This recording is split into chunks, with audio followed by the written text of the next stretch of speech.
afternoon, everyone present over here. First, I would like to start with this international session to start with a lighting of the lamp. So I would request all the dignitaries to come forward to light the lamp. With it, I would like to request my two students, melodious student, Ayushi and Stuti for Ganesh Vandana.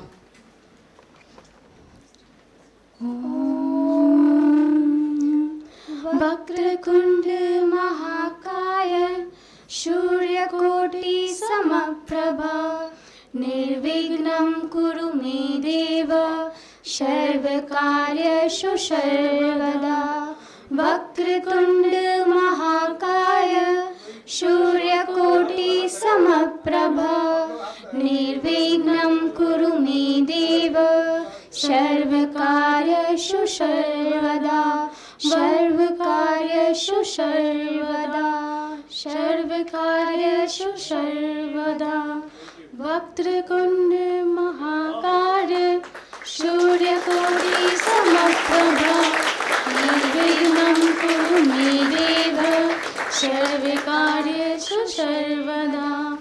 शुक्रिया. Thank you, everyone.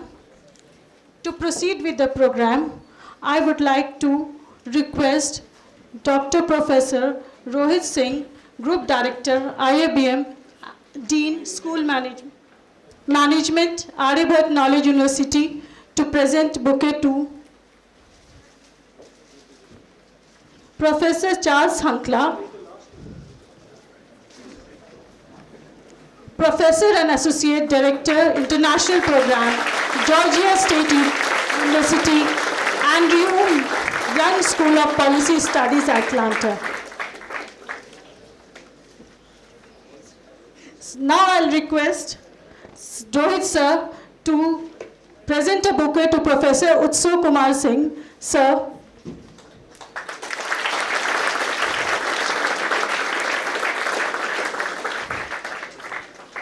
To Professor Dilnawaz Huda sir.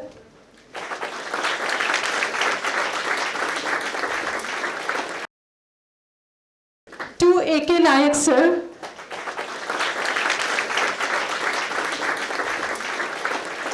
I'll request Pandey sir to present bouquet to Rohit sir.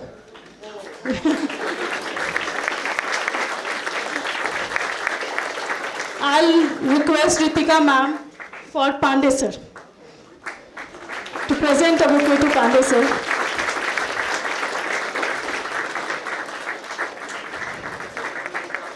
I'll request one of my students to present bouquet to Kunal Ranjan sir.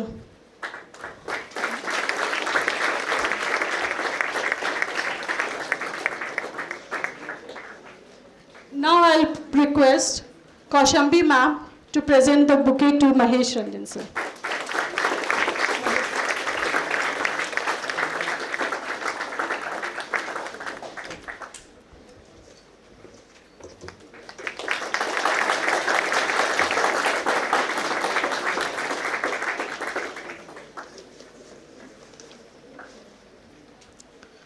The relationship between India and the United States has evolved into one of the most significant strategic partnerships of the 21st century. Rooted in the shared values of democracy, constitutional governance, rule of law, and individual liberty, the two nations have increasingly collaborated to address global and regional challenges. Today's session offers us a valuable opportunity to understand how comparative public policy, international cooperation, and governance framework can contribute to more effective institutions and better public outcomes. Now I'd like to request Professor Rohit Singh, Sir, Group Director, IIBM and Dean, School Management, AKU, Patna, to address a welcome speech. Thank you, Shabana ma'am, and thank you to Professor Charles Hankla that he was kind enough to agree to our request to address and kind of share his many years of experience in probably few minutes with us out here in Indian Institute of Business Management. And he was kind enough to spend quite some time with us before we came to the hall, that we have briefed him a lot about the institution, so I need not repeat that. And to save the time of the August gathering here, not just my colleagues, the faculty members, and the respected dignitaries on the dais, but also the students who have come after knowing that it is a very good opportunity to learn from visionaries like Professor Charles Hankla, like Dr. Utsav Kumar Singh, like Professor Dilavez Huda sir, our Nayak sir, our Kunal Ranjan ji, and our Reverend Dean Research and Academics, Shri Mahesh Chandra Prasad ji, Ganesh Pandey sir, that it is just with knowledge and wisdom that we can not just define policies, we can mend the way in which the society can get crumpled. It starts from us. It's not just the government alone that can do wonders. It starts from individuals like us. So we again want to thank respected Professor Charles Hankla that we have got this opportunity to discuss, probably go through many areas, many topics that will throw us to a realm which is unexplored at times. Many of us just get close toward an area which is limited to our course, be it management or computer science. But if we are not looking at public policy and governance, then I think we are going to ruin our life. And it is our privilege that we have this special session on Indo-US public policy and governance. And our keynote address by Professor Charles Hankla is going to bring us close to global perspective and public purpose. Two things. And I think no one better than him can educate, can empower us. So once again, we would like to thank and welcome Professor Charles Hankla, who is a professor of political science from Georgia State University in Atlanta, Andrew School, and where he also serves as director of International Center for Public Policy. And that's where our Dr. Utsav Kumar Singh sir is also coming from. And his academic journey itself, reflects the kind of global grounding we hope for our own students, that they will learn a lot. They will also look towards what they can do in US. So, the forum will be open to you, that you can even ask questions as to how we can go there. What is that letter of recommendation that would help us go there, what kind of skills that we can add to our resume, right? So it's not just public policy, finance that you can learn from him. You can throw any questions to him, he's open. And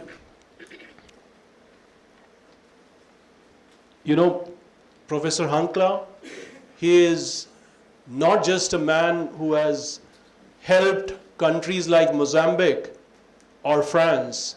He is also helping India. And he is helping Bihar. If you don't know, he can read Hindi, he can comprehend Hindi, and his first language was always English. And I think even French he speaks French. And today we struggle with English. And see, so he greeted him in Hindi. So you can learn so many things from him. He's not going to teach you French, friends, but he's going to teach you so many things. So I don't want to take away a lot of time. And it's also a great opportunity that it's not just that the future managers like you who are going to understand public policy and the different attributes of it, but it's also how a person like Professor Charles Hankla, who just like you started in his country and then he is seen everywhere. He is seen in CIMP, he is seen in Ellen Mishra, he is even going to districts like Jamui. Then why not you? Why you think that you can only walk in Patna, you can only walk in Mumbai or Bangalore? Go out, learn from what you are seeing, what you are observing. That is research. So let's hear it out from Professor Charles Hankla. I request him to come over. I'll not take much of your time. Thank you.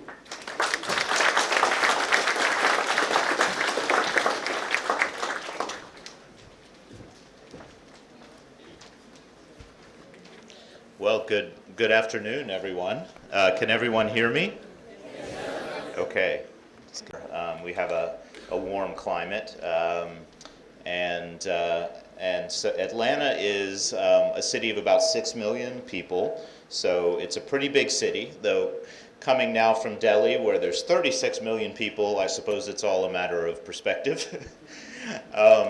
Our university is, like I said, located in the center of the city. We're a very vertical university, meaning that you may have seen TV shows about American universities where there's a nice, beautiful, square lawn and trees and everybody's playing frisbee. It's not like that at Georgia State. We're in high-rise buildings, basically. We're very urban, and we're mostly in high-rise buildings or skyscrapers in the center of the city. So we're not at all in an academic bubble. We're pretty big, about 50,000 students. Again, it's a matter of perspective. I was at DU last week, and I think they have 150,000, but by American standards, we're one of the, 5 biggest universities in the country. And we basically do everything, every subject you can name except for medicine and engineering. So there is a school right down the road called Georgia Tech, which is pretty well known, and they do engineering extremely well, so we don't repeat that. And then there's also a medical school somewhere else. So, but we do everything else you want to name, from all the academic subjects, public policy, law, business, and all of that. I'm coming from the public policy school. The public policy school is named after Andrew Young. So how many of you know who Martin Luther King Jr. was? Does that name ring a bell? I don't know whether he's part of the curriculum in India. So Martin Luther King was the key civil rights leader in the U.S. who fought for the rights of Black Americans.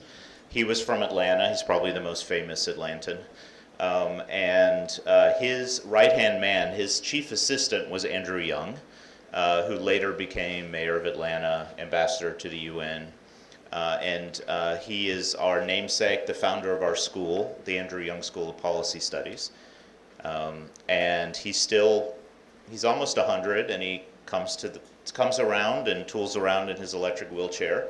But he is a civil rights icon, and that is part of kind of our focus is we have in the policy school not only a technical focus, but also, we hope, a humanitarian or ethical focus that's driven by the spirit of the civil rights movement in America, which was centered in our city. So that's a little bit about Georgia State.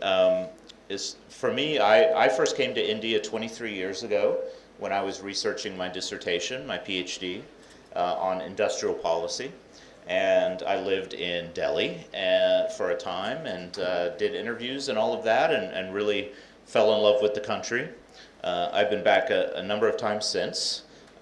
First time in Bihar was 2 years ago, and came to a conference at CIMP, and now this is my second time in Bihar. What we're trying to build with this visit, so as Dr. Singh mentioned, I am director of a center at Georgia State where we do all kinds of international work, mostly related to my main field, public finance. So we do technical assistance projects with the World Bank, with the Asian Development Bank, with other donor agencies. And we've been doing that for many years. So we just finished 2 projects in Africa. That's Mozambique and Cameroon. With the World Bank. We also do trainings of civil servants, which is something that we did 2 weeks ago here in Patna. We did a 6-day training with members of the Department of Planning and Development here in Bihar. So what we're doing is we're setting up relationships with universities and institutes and colleges here in India, in Bihar and in Delhi and other places. And we're hoping to work with those institutes in order to do things like joint research projects on issues of interest related to public finance or development, to do trainings, and maybe also ultimately we hope to do student exchanges where we would have Georgia State students hopefully coming here to India and to Bihar, to Patna, and then students from here going to Georgia State. So that's kind of what we're trying to build, and we're in the early stages of that. But I think we've made some progress, and hoping very much. This is kind of my dream. You know, the ISEP wasn't that deeply involved, my center in India, but I knew when I took over I wanted to kind of have an India focus because India is where I like to work. So kind of took it in that direction, and we're really trying to build things here, and so that's kind of where I'm coming from and my background. So what I'm thinking is perhaps I might take my seat back so that we can have a more informal conversation. And my thought is, if you would like to ask any questions or discuss anything, anything is fine. You know, some topics that we might discuss might be, for example, the education system in the US and how that works and how it's similar and different from here in India. We can talk about American politics if you want. You know, I may get worked up about the current America, but I'm happy to talk about it. We can talk about Indo-US relations. I'm not an expert on that, but I have some thoughts. We can talk about my research area, which is fiscal decentralization. So I've been doing work in the panchayats here in Bihar, and doing a number of studies, randomized controlled trials here in Bihar to understand the panchayats and their politics and their fiscal relationships. So we can talk about local governments in India and state governments, or you know, whatever. I'd be curious to hear about your interests, what your goals and hopes are when you finish your studies, and I'm certainly interested in hearing about that. And you know, in I guess I don't know how much I can contribute, but in answering any questions you might have about that. So if it's okay, I'll kind of come back here so it's a little bit more informal, and then we can have a conversation.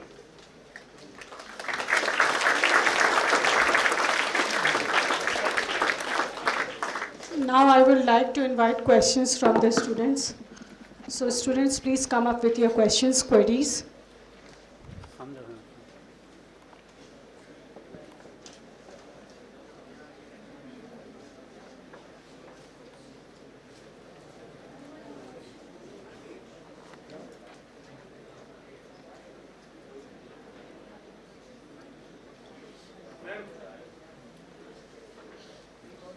There are no bad questions, so don't worry.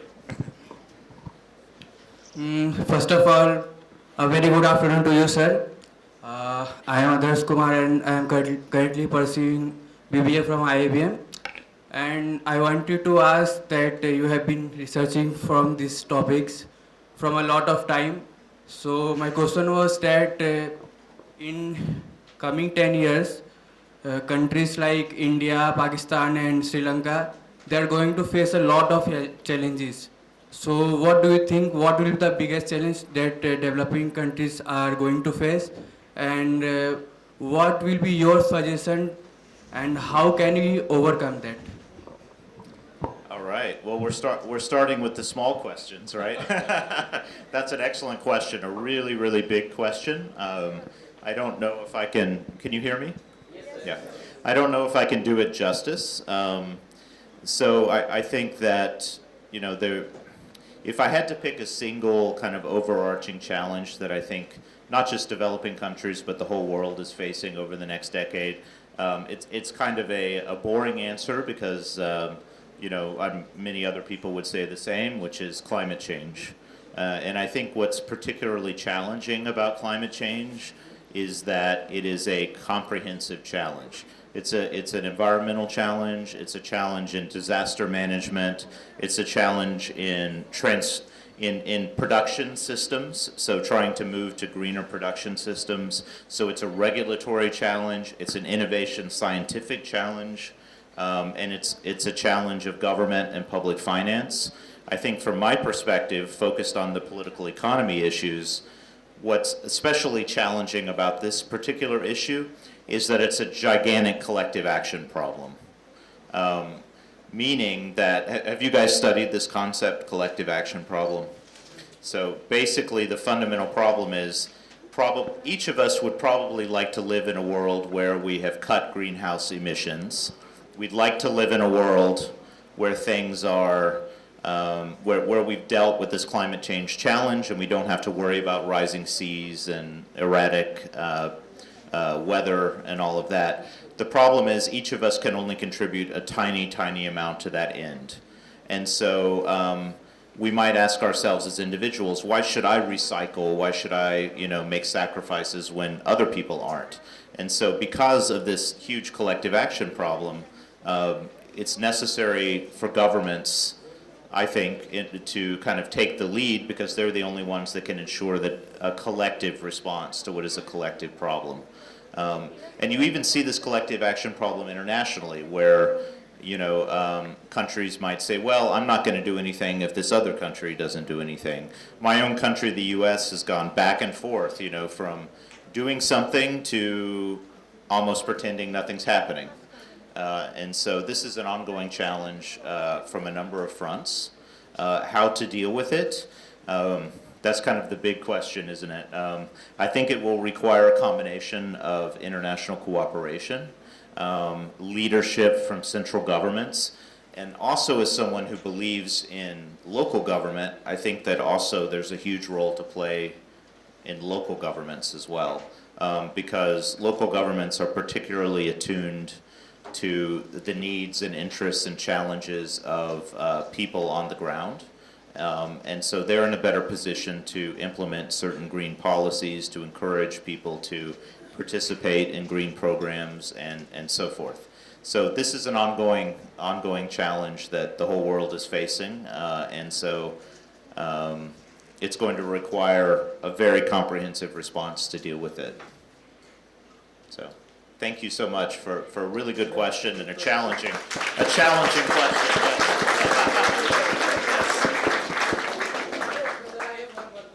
Okay. Good afternoon, sir. I am Ritik Kumar from second semester, and I want to ask a question. How can a student from India build career in the US? Okay, yeah, good question. So I think I would say there's a lot of different routes, and it depends on what it is that you want to do.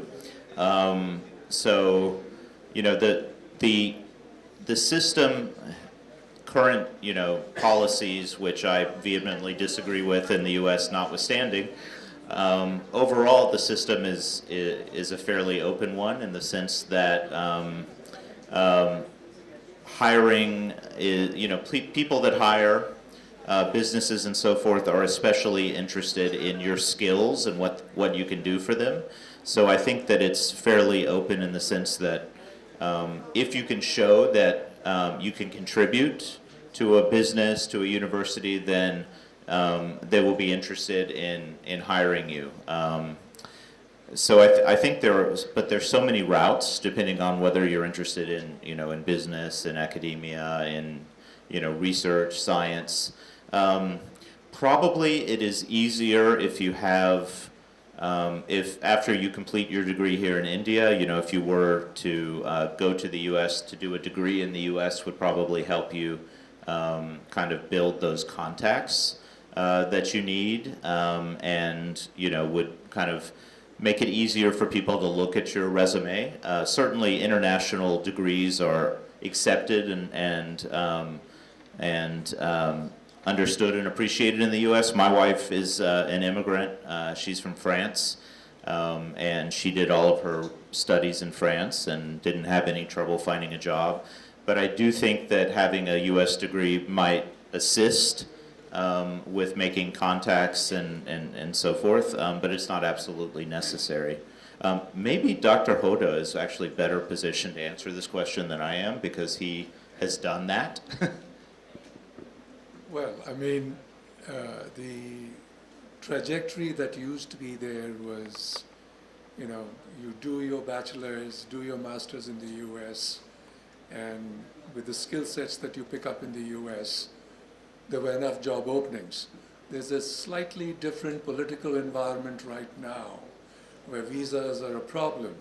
But in my judgment and hope that things will change in a couple of years' time. So that's one pathway. If you could, you know, one of the things that if you could talk about how education's changing in America, and I think that would be a leading indicator of what would happen in India with AI and some of the other things going on. Yes.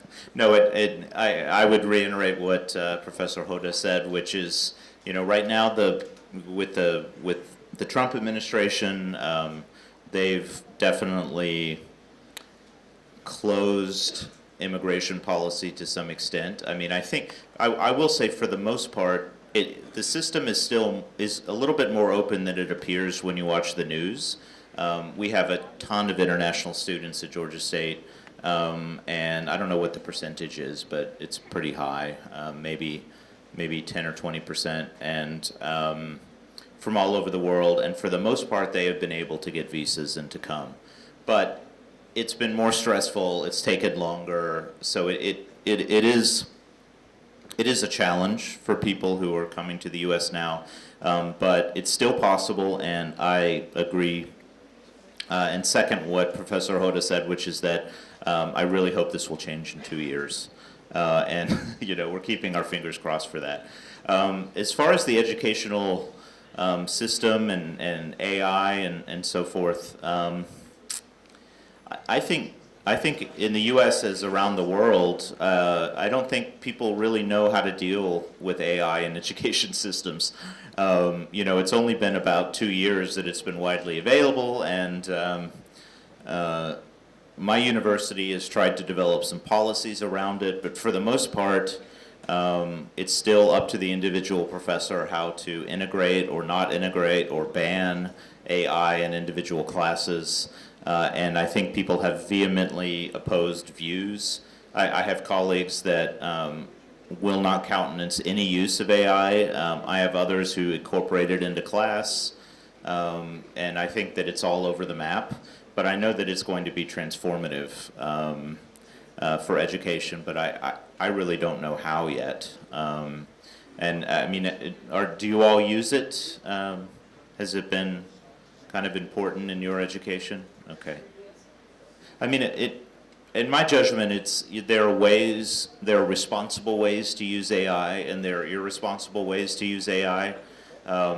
The problem is that it's very difficult for professors to tell whether a student is using AI, number one, at all, because the detection software doesn't really work that well. And then number two, if they're using it, are they using it responsibly or not responsibly? And people have different views on what responsibility is. You know, where is the line? You know, for me, I would say using it to improve your grammar is probably okay. Using it to kind of think through some issues might be okay. Using it to write your paper is not okay, you know. So it's kind of, but other people have different views. So I don't know what it's going to do. I am a little bit worried about it, but yeah, I think we're all going to have to see how that evolves. Yeah, other thoughts or questions or anything?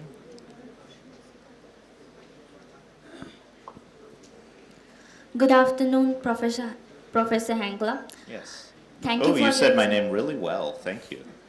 Thank you, sir. Thank you for your insightful thoughts. I'm Suhani Giri from BBA second semester, and I wanted to ask you that how do you see universities in India and US collaborating together to solve common governance challenges like digital delivery and public service innovation?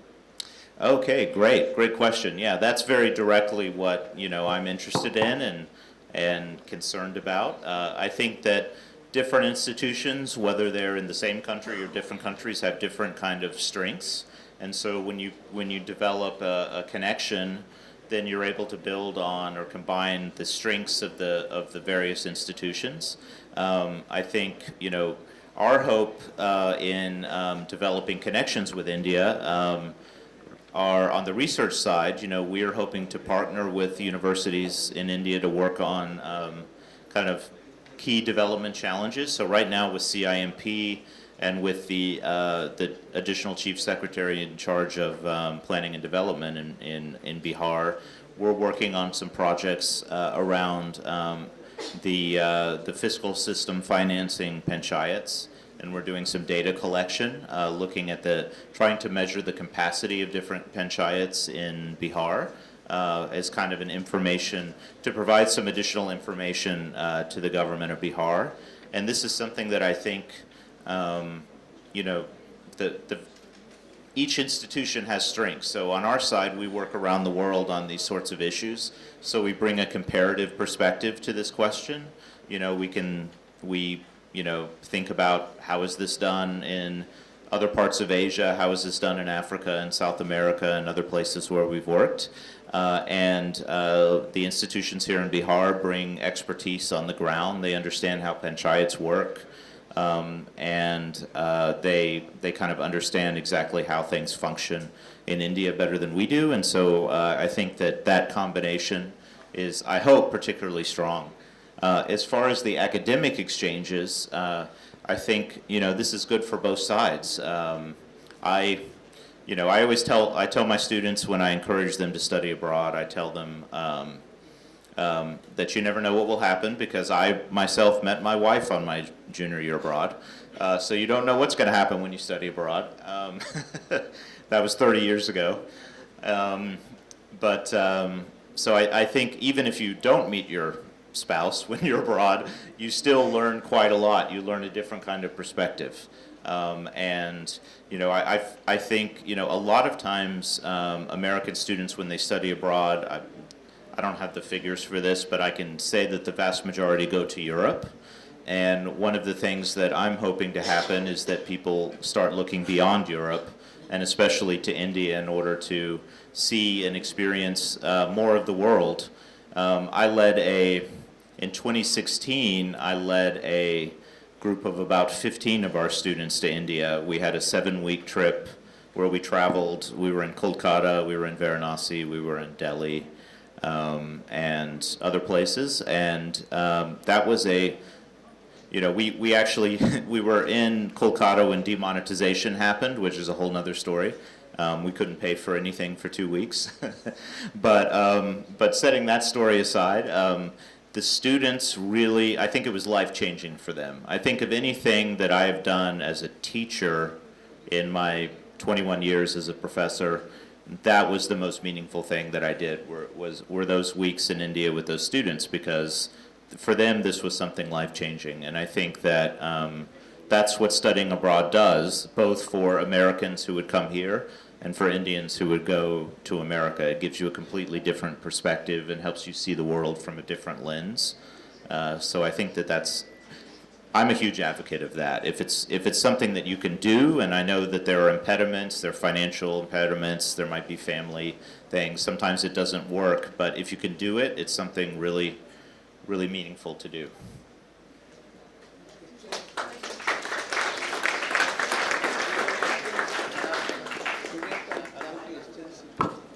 Yes, absolutely. Previously, you were there, but it has been stopped.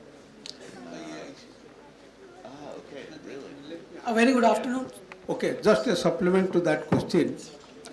So actually, so far as that girl has asked, the collaboration of the USA and India educational system is there.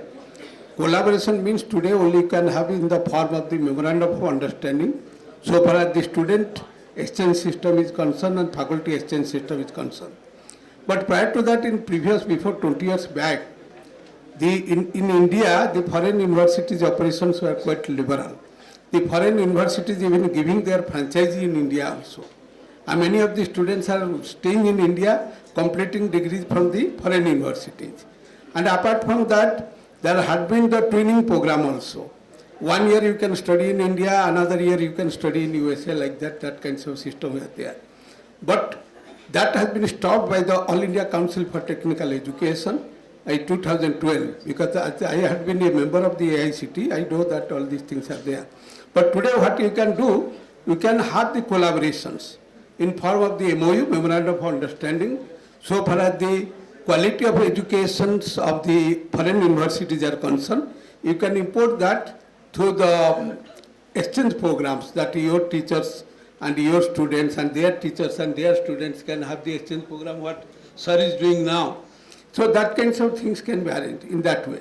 Besides that, after the implementation of new education policy, in India we have already made our education system internationalized. We are having the international education system, having the multiple exit and multiple entry point, having the credit transfer system, and all these systems are there. By the virtue of that, what happens, an Indian student after graduation, if you go for the USA, for the post-graduation program, don't find any difficulties, because the uniformity has been brought in the new education policy. But prior to that, before the new education policy, our students had a lot of difficulties, because we are having a 3-year graduation system and USA is having a 4-year graduation system. That means the students who are moving from here to that country, they will have to undergo 1 year of the bridge course or crash course or some diploma course. After that, they can take admission in the post-graduation system. So these are the further addition for your information, all these things.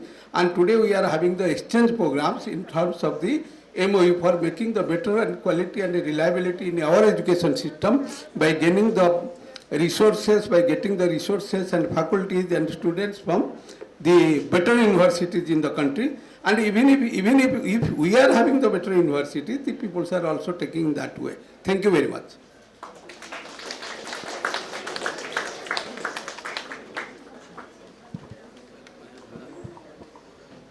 A very good afternoon, sir. My name is Gaurav Vishal, and I am pursuing MBA from India Institute of Business Management. My question is, how important is student exchange program in today's global education system? Yes, absolutely, yes, thank you. I think extremely important, because it's really, what I tell my students is it's really an exchange program, just to make a distinction. And I don't know how relevant this distinction is in India, but in the U.S. a lot of students who go abroad, and it's a decent number, but many of them go abroad on trips, maybe 2 to 3 week trips with their professors. This is kind of what I led in India. Ours was longer, but it was with their professor. I came and a couple of other professors as well. And that I think can be extremely valuable, but I always try to get my students at Georgia State to think about an exchange. And when we say, sometimes we use that word to kind of mean any study abroad, but an exchange is something very particular. It's a program where you actually have one Indian student and one American student, and they exchange, right? And what's valuable about that is that the exchange students are immersed in the foreign culture. They are students with the same status. Maybe they're not staying for a degree, but while they're there in the foreign institution, they have the same status as a local student. They're going to the same classes, they're going to the same clubs, they're staying in the same dormitories, we call them.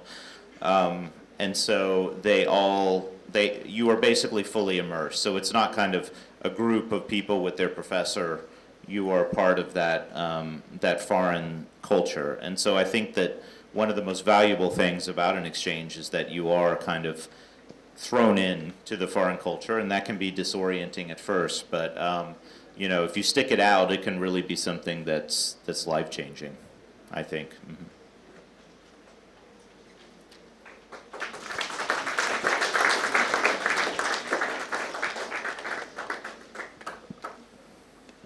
Good evening, sir. I am Harsh, and I am from MBA second semester. So my question is from you that what are the best ways to secure what are the best ways for an international student to secure the scholarship or international aids? That's a really good question, and yes, absolutely. You've probably heard that American universities are really expensive, and that's mostly true. I'll say that's maybe 80% true, but it's a little bit more complex of a reality. So in the U.S. you have both, as in India, you have both private and public institutions. The public universities are run by the states. We don't have any central universities in the U.S. They're all state-run.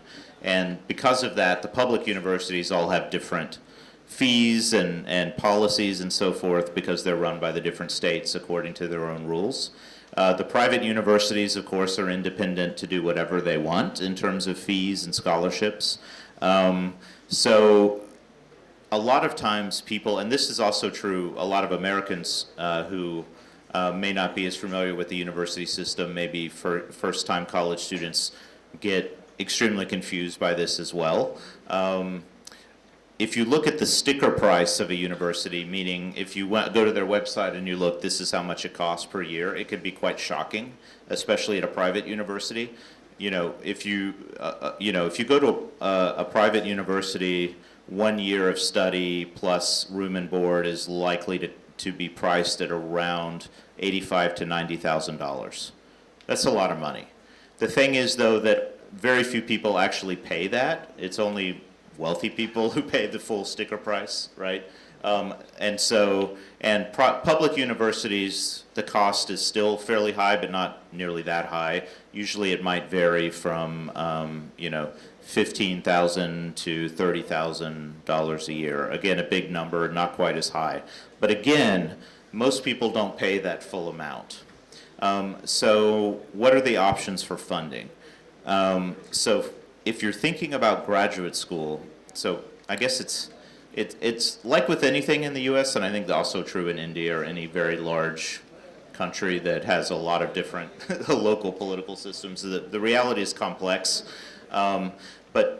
but one positive piece of news is that universities have financial aid, and the financial aid is available to all applicants, including international applicants. And so you are eligible also for financial aid, just like an American student would be. The only difference is that international students don't have access to subsidized federal loans You have to be a U.S. resident for that. But other than that, the actual aid provided by the university, you're eligible for that. And so the way that it works is there's a form called the FAFSA, the federal aid, I don't know what it stands for. Anyway, I have two daughters, one 22 and one 18, so I'm filling these forms out nowadays. So basically there's a form, you fill it out. Some schools have additional forms, you tell them about your finances, and then they calculate the expected family contribution. That's the amount that you're expected to actually be able to pay based on your income. And then most schools will make up the difference, either with grants if you're lucky, or with loans if you're a little less lucky. And some schools can make up that difference more fully if they have more resources. Other schools have fewer resources, so it can vary as well. But there is aid available, and international students are eligible for all of that aid except for the federal government aid. So that's kind of in general. Speaking specifically about graduate school, I would just mention that for some graduate programs, masters and especially PhDs, there are assistantships available. Normally at the undergrad level, much less so, but you guys aren't worried about that. You're already students. So if you're thinking about graduate school, a lot of schools have assistantships. What that means is basically a job, and as part of that job, you have a tuition waiver, meaning you don't have to pay tuition. So at Georgia State, for example, most of our PhD students in political science, and it varies by field, but our political science PhD students, I know best because that's my department, they receive $24,000 a year and they don't pay tuition. That's including international students. Actually, most of our PhD students are international, some of them from India. And so it's a pretty good deal. In Atlanta, given the cost of living, $24,000 a year, if you're careful, you can live on that. You have to be careful, though. But it's doable, and you don't pay any tuition. In return, you work about 10 to 15 hours a week, usually on research with a professor or teaching your own courses once you get a little bit more advanced. So those things are available in almost all universities. If you're doing a PhD, you can get full funding. That is a great thing about a PhD. The negative side is that it takes 5 to 6 years. An MA is a little different. A lot of schools make money off MA students, and there are fewer opportunities for funding. Especially, I believe in MBA, where the expectation is that you borrow, you pay for your MBA, then you get out and make a lot of money and pay it off. That's kind of the expectation of an MBA. So there are fewer opportunities for financing, but that doesn't mean there's zero. You can absolutely try to find opportunities. And I know in our master's program at Georgia State, we have a master's and PhDs in most every subject. And in many of them, there are also opportunities to have assistantships. Our master's students in political science, they can apply to be supplemental instructors, which means that they assist a professor in a large introductory class. You know, they grade, they hold sessions to answer questions that people didn't get from the lecture. And in return for that, they have a tuition waiver, meaning they don't pay any tuition, and they get a stipend of about $4,000 a year. Not as much as a PhD student, but better than nothing. And they don't pay. But that is competitive, so you have to apply for that, and only some people get it. So I guess the bottom line is it's a complex reality. It depends on the university, it depends on the program, it depends on how much funding they have. But the one thing I would say is don't be discouraged by looking at the total cost, because you know, rarely does anybody actually pay that, right? There are many ways around it, so you have to kind of be innovative. Does that make sense? Does that answer the question? Okay.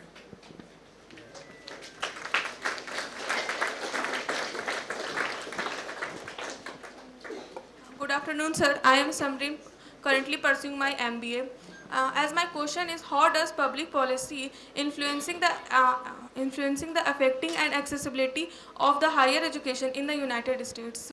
Yeah, great question. That's a really good question. I would say, so, here's where I complain about the Trump administration. They've moved the country backwards in this, as in many other areas.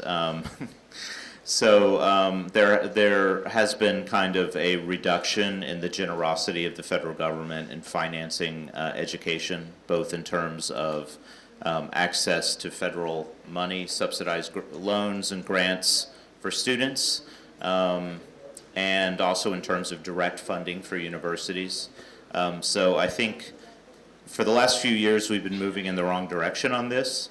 But there is fortunately a long history of public policy doing positive things for education in the U.S., and a lot of that is still in place. So we have, as I mentioned, subsidized federal loans. So every student in the country has the opportunity to borrow money that the federal government guarantees. They don't borrow directly from the government, they borrow from private banks, but the federal government guarantees to the private banks that this money will be paid back. And so what that means is that students can borrow more money at a lower interest rate than they could on the private market because they don't have any collateral. They're 18 years old. And so the government basically guarantees these loans. There are also grants for low-income students called Pell Grants that exist. And so both of those are kind of there to make things more affordable. The other thing is, states have different policies. So in my own state, we actually have one of the best financing policies in the country, and people will actually change states just to get access to certain of these more generous policies. So in Georgia, we have something called the Hope Scholarship, and this is a scholarship that means that everybody who graduates from a high school in Georgia with a B average, B meaning good, but it doesn't have to be great, but it's decent, can essentially go to a public university in Georgia for free if they get in, which they will. So we actually have more or less free college in Georgia, but only for people who graduate from Georgia high schools with a decent grade point average. So that's a policy which has been tremendously powerful in our state, and has kept a lot of our top students in Georgia and kept them from going abroad or going to other states for their education. So there are many ways that governments, another thing that the U.S. government does is it pours billions of dollars into universities and research money. Again, Trump has cut back on this. I hope it will change when he's gone. But billions of dollars in research money. And that finances the schools, and that also assists them in paying for students who may not be able to afford things. And some of the richest universities, the ones that we've all heard of, like your Harvards and your Princetons and so forth, they have billions of dollars in endowments, sometimes over $100 billion. And some of them, with all of that money, have decided to waive tuition. So a number of schools have started doing this. If you can get into Princeton, if your family makes less than $200,000 a year, then it's free. So there's several very elite schools that are doing this, but usually it's only elite schools because they're the only ones that have enough money.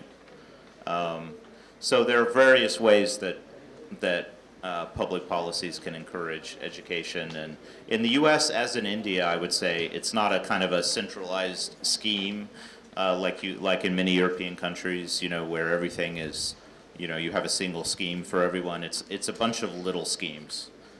And you have to kind of know and do your research to figure out how to best use the system. Did you want to add something? Yeah. And I just want to add one more thing. You talked about Georgia and how you can go to university for free. Most states, the state universities, if you are a resident of that state, then you ordinarily pay a lower tuition fee. So that should be part of your planning, if it works for you. Yeah. If you have a relative living in the U.S. and you can use their address to be in-state, then that's usually, in many states, in-state tuition is about 1/4 of the total tuition for out-of-state. But I will say out-of-state tuition for public universities is the same for somebody from another state as it is for an international student. So there's no discrimination against international students. It's basically discrimination against people not living in that state.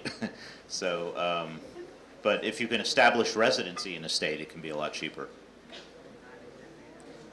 I don't know where we are in time. I don't. Last question. Okay. We'll be moving towards our last question. Okay. Good afternoon, sir. I am Good Pushkar, afternoon. pursuing BCA at IIBM. I have a question. With AI changing education so rapidly, what skills do you think will remain uniquely human and valuable? Say it again. With AI. With AI changing education so rapidly, what skills do you think will remain uniquely human and valuable? So what effect will it have on What skill what sets are will be unique for AI? Oh, okay. Wow, great question. Very rapidly. Yeah, great question. Thank you. Yeah, I mean, I don't know if I'm qualified to answer. There's been an interesting, at my university, it's been very interesting to observe because in the last few years, so before 2 years ago, our computer science department exploded in popularity, and they basically had 10 times the number of majors as they had before, and they were having trouble dealing with the number of students. Meanwhile, humanities departments like English, foreign languages, history were losing students. And then 2 years ago when AI hit, the number of computer science students dropped off really fast. And I think it's because a lot of students got spooked. They thought, well, you know, with AI, am I going to find a job as a coder, you know, and so forth. And so a lot of students thought maybe I shouldn't go this route. But I'm no expert on this. My sense is that as with any, you know, as somebody who studies political economy and looks at also the history of economic history, my sense is that AI in this sense will be like other new technologies, which is that there will be winners and losers. There will be new skills that are in demand. There will be old skills that are much less in demand. There will be new opportunities created. There will be old jobs will be eliminated. The real question, I know you know this, it's kind of part of what you implied in your question. The real question is, what are those skills? And I'm not entirely sure. My sense is that computer science will continue to be an important skill set and a useful thing to major in.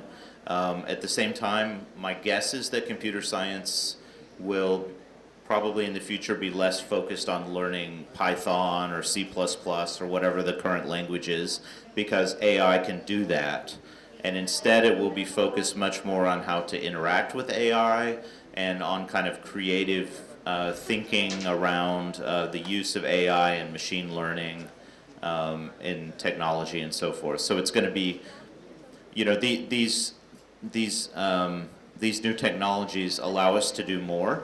And I think the future education is going to be much less about kind of the hard but rote skill set of how to code and much more about how to be creative in using these technologies. One thing I hope, and this could be wrong, but it's been, even though I'm not in the humanities, I guess I would consider myself a social scientist, and I do a lot of quantitative work and all that. I care about the humanities a lot, meaning, you know, your literature, your languages, history, and religion, and so forth. And it's really troubling to me to see, at least in the U.S., and maybe this isn't happening in India, I hope not, but to see the decline in interest in these subjects. And my hope is that perhaps with AI, there will be a renewed understanding that studying humanities can actually open somebody's mind up and actually make them competitive on the job market. You know, so it's not, AI might make quote unquote hard skills like coding less valuable and quote unquote soft skills like being able to communicate or think outside the box more valuable, and those are things that can come from the humanities. And so I'm hoping that maybe this will help rebuild that, but I don't really know whether that's true. Maybe I'm being optimistic. Yeah, please. One line only I am telling. For the AI is shaping the world very quickly and very rapidly, and for the student community, education community, we get ready to be acquainted with the education 5.0. Education 4.0 we have already passed to complete online education. Education 5.0, virtual education, virtual classroom, virtual lab, virtual reality, that will be the composition of the AI and virtual reality, and be ready. कभी time होगा तो फिर इसके बारे में बात करेंगे. What is education 5.0 that we are coming up. Thank you, sir. And I believe this session is going to end, the interaction session. So, after listening this enlightening session, I am bound to dedicate few lines from the poem of Sarveshwar Dayal Saxena. So, the poem is about मैं असमर्थताओं से नहीं संभावनाओं से घिरा हूँ. I am not surrounded about the limitations. I am surrounded by opportunities. So, lines है कि आपके होने से हमेशा ये एहसास होता है कि मैं असमर्थताओं से नहीं संभावनाओं से घिरा हूँ. So I always felt in your company that I am not surrounded by this limitless, and I have tons of opportunities. Yes. So we would like to dedicate this to you because of this interactive session. So the students are having more and more opportunities.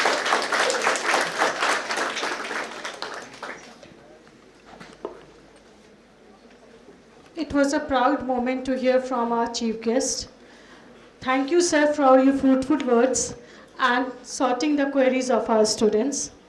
Moving ahead, I would like to call upon Professor A.K. Naik, sir, advisor, IIBM, ex-president of Computer Society of India and ex-member AICTE, New Delhi, to facilitate keynote speaker and Professor Utsav Kumar Singh, International Center for Public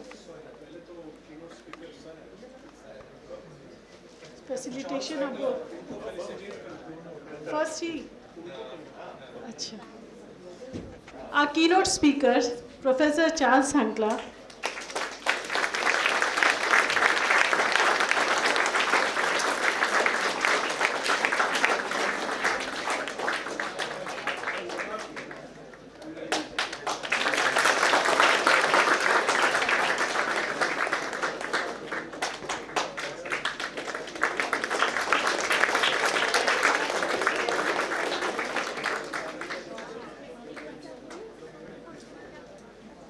Professor Utsav Kumar Singh, International Center for Public Policy, Georgia State University.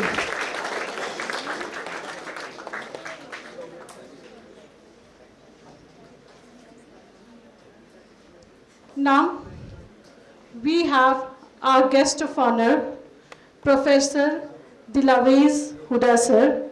Sir, we would like to have a brief words from you. Professor Huda is Board of Governing Member, BTech, IIT, and MBA, Wharton School, University of Pennsylvania. Yeah, hi.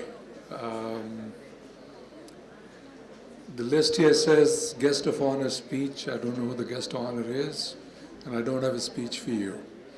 I'm just going to talk about some of the points and topics that Professor Hankla talked about and some of the questions that came up. They were phenomenal. First of all, I was extremely impressed by the participation of the students. I didn't expect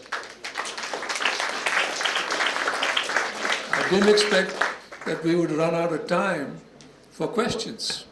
And I've got to tell you that I am extremely impressed with the participation. That's one. Okay. I have one small disagreement with Professor Hankla. Atlanta is not as hot as Patna. Right. Not quite. Not quite. Some of the other things that were talked about were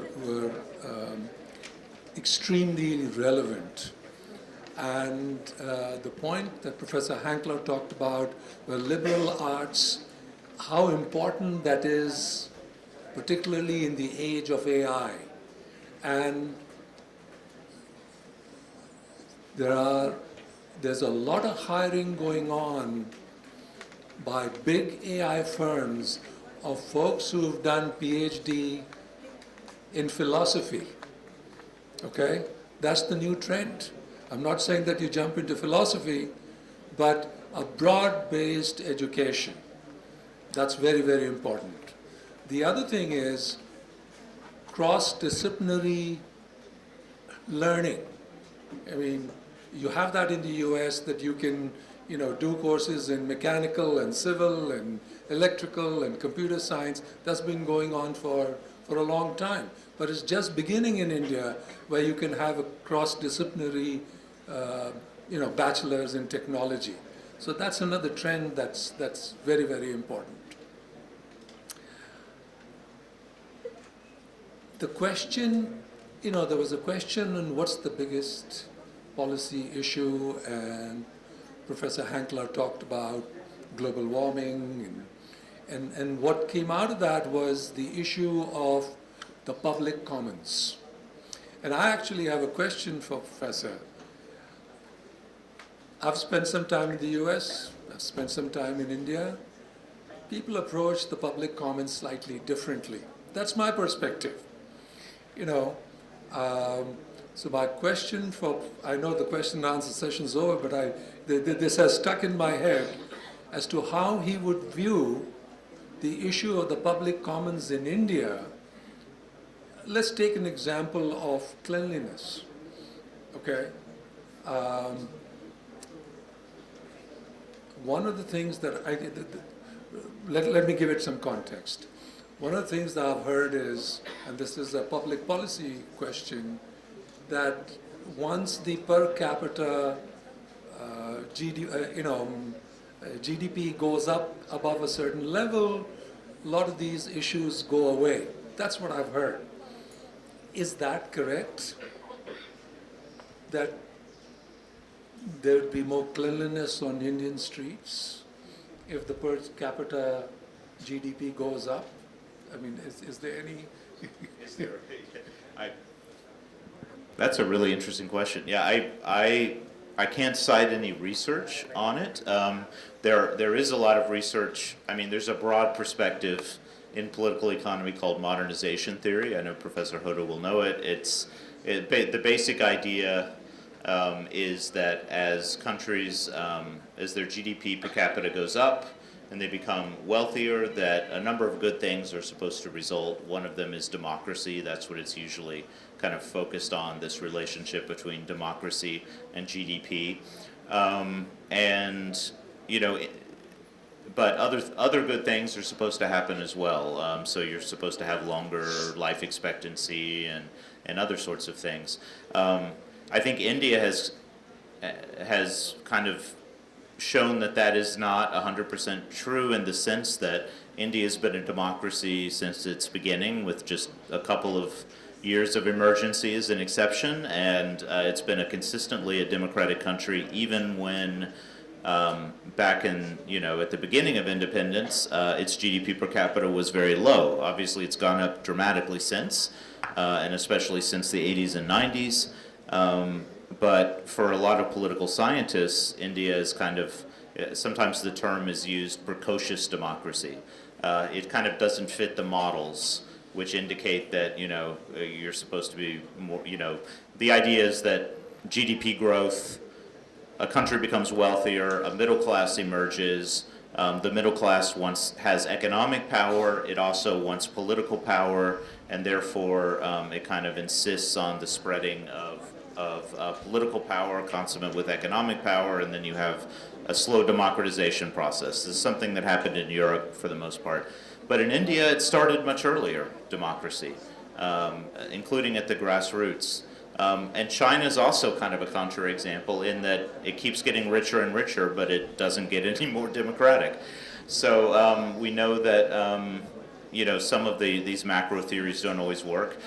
In terms of kind of the infrastructure and cleanliness of streets and so forth, I think obviously when your GDP goes up, and your GDP per capita especially, governments can collect more revenue more easily. And that revenue can then be spent to do things like hire more people to clean the streets or fix the infrastructure more rapidly. So there is kind of a fiscal relationship between having more money and fixing infrastructure. But it's not an automatic thing. It's a public policy choice. And so, I think of the state of Kerala, another state which is studied a lot in development circles, is a place where, that defies the common idea that you have to be high income in order to have a 100% literacy rate or to have a life expectancy of 80. It accomplished these sorts of things even in a period, several decades ago when it was very low income. And it did that because there was a public policy choice. The government of Kerala decided to prioritize human development. And so I think ultimately these things are choices. Is there a relationship between GDP and kind of, better infrastructure and stuff? Yes, I think so. There's a fiscal relationship, but there's not an automatic thing. That's my sense. Thank you very much. Thank you. Okay. Just a couple of more quick points, and then I'm going to wrap up. There were a couple of points that were raised. Professor Hankla mentioned Martin Luther King, and I didn't see any hand go up. I was surprised by that.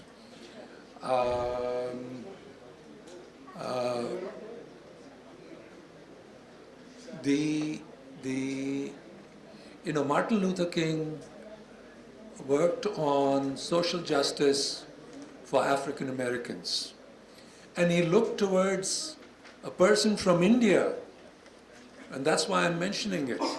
He looked towards Gandhiji and non-violent agitation to work for social justice. And he actually came to India to study. Yeah. Gandhi had died by that time, but he did come to India to study Gandhi's philosophy. Yeah, and that's a point everyone should know. The last point I want to make is both Professor Utsav and Professor Hankla were sitting there in Atlanta, Georgia. When they are working on a problem, they are looking at the entire world.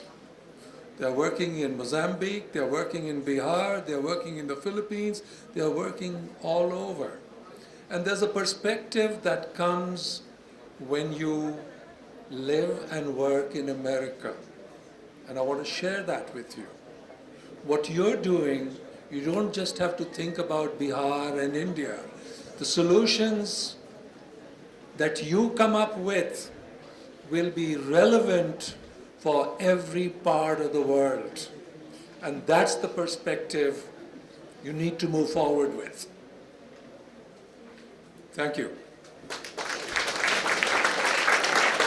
Thank you so much. Moving towards the end of the session, I'd like to invite Professor Kunal Ranjan, Dean, Communication and PR, IIBM, and US Fulbright Scholar for a vote of thanks.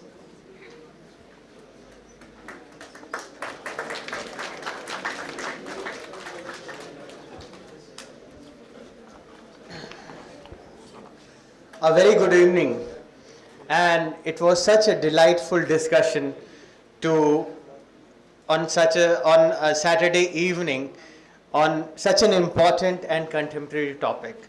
First of all, our thanks to chief guest Professor Charles Hankla and Professor Utsav Kumar Singh for coming all the way from Georgia to give us an opportunity to interact with the students.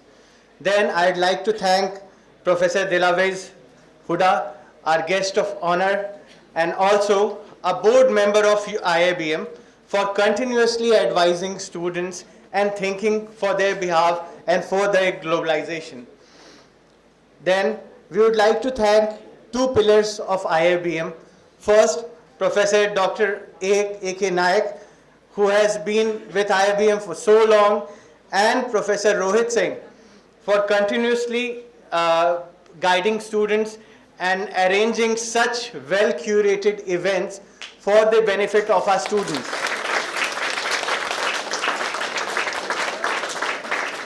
Then I'd like to thank Professor Rasna Chauhan ma'am and Professor Mahesh Prasad sir for continuously guiding students to always aim best, up, high and better in life. Last but not the least, we would like to thank Professor Ganesh Pandey sir for always encouraging students and always finding the best opportunity for the students' enrichment. We'd also like to thank all of you, faculty members and dear students, to take out time on this wonderful Saturday evening to have such a insightful discussion with our faculty for our chief guest. Thank you so much.